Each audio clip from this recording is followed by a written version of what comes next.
You, John Fitzgerald Kennedy, do solemnly swear I, John Fitzgerald Kennedy, do solemnly swear that you will faithfully execute the office of President of the United States that I will faithfully execute the office of President of the United States and will, to the best of your ability, and will, to the best of my ability, preserve, protect, and defend the Constitution of the United States. preserve, protect, and defend the Constitution of the United States. So help you God.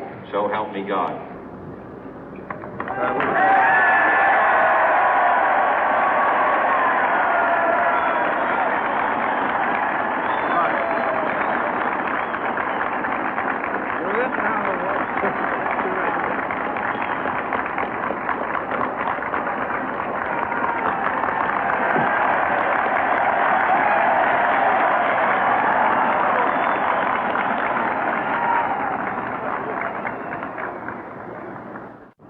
Vice President Johnson, Mr. Speaker, Mr. Chief Justice, President Eisenhower, Vice President Nixon, President Truman, Reverend clergy, fellow citizens.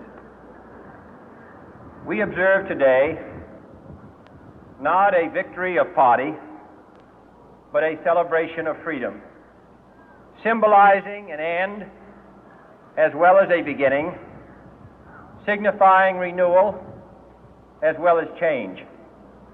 For I have sworn before you and Almighty God the same solemn oath our forebears prescribed nearly a century and 3/4 ago. The world is very different now, for man holds in his mortal hands the power to abolish all forms of human poverty and all forms of human life. And yet the same revolutionary beliefs for which our forebears fought are still at issue around the globe. The belief that the rights of man come not from the generosity of the state, but from the hand of God. We dare not forget today that we are the heirs of that first revolution. Let the word go forth from this time and place to friend and foe alike that the torch has been passed to a new generation of Americans born in this century, tempered by war, disciplined by a hard and bitter peace, proud of our ancient heritage, and unwilling to witness or permit the slow undoing of those human rights to which this nation has always been committed and to which we are committed today at home and around the world.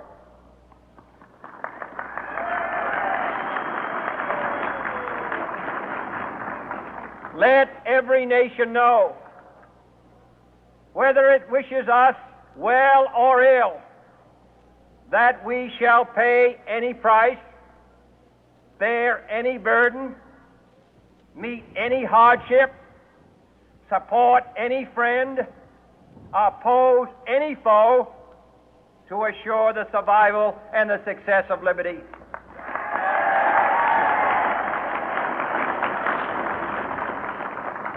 This much we pledge and more. To those old allies whose cultural and spiritual origins we share, we pledge the loyalty of faithful friends. United, there is little we cannot do in a host of cooperative ventures. Divided, there is little we can do, for we dare not meet a powerful challenge at odds and split asunder. To those new states whom we welcome to the ranks of the free, we pledge our word that one form of colonial control shall not have passed away, merely to be replaced by a far more iron tyranny. We shall not always expect to find them supporting our view, but we shall always hope to find them strongly supporting their own freedom, and to remember that in the past, those who foolishly sought power by riding the back of the tiger ended up inside.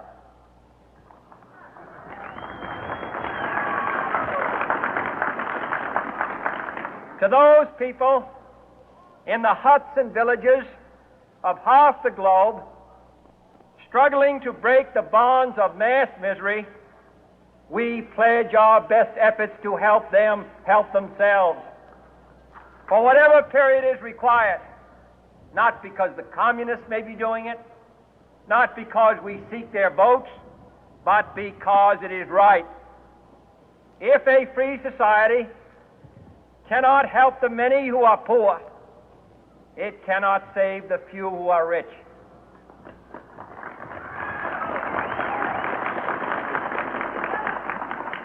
To our sister republics south of our border, we offer a special pledge to convert our good words into good deeds, in a new alliance for progress, to assist free men and free governments in casting off the chains of poverty.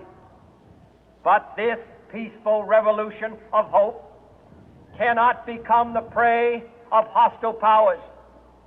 Let all our neighbors know that we shall join with them to oppose aggression or subversion anywhere in the Americas. And let every other power know that this hemisphere intends to remain the master of its own house.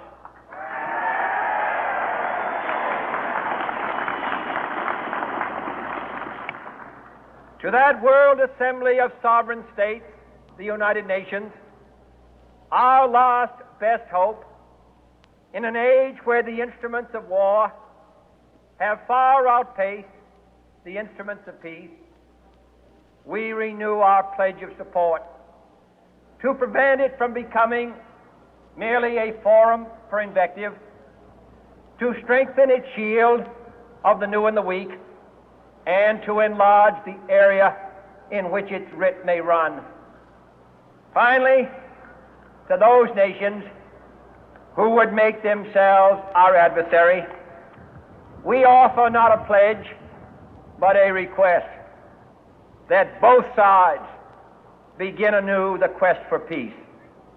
Before the dark powers of destruction, unleashed by science, engulf all humanity in planned or accidental self-destruction, we dare not tempt them with weakness, for only when our arms are sufficient beyond doubt can we be certain beyond doubt that they will never be employed.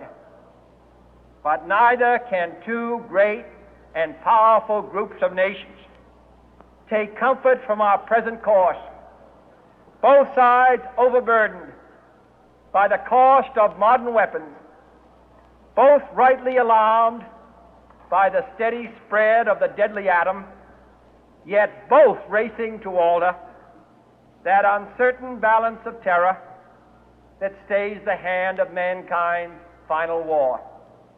So let us begin anew, remembering on both sides that civility is not a sign of weakness, and sincerity is always subject to proof. Let us never negotiate out of fear, but let us never fear to negotiate.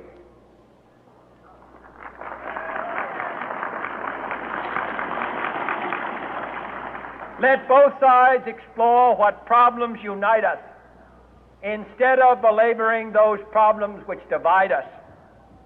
Let both sides, for the first time, formulate serious and precise proposals for the inspection and control of arms, and bring the absolute power to destroy other nations under the absolute control of all nations.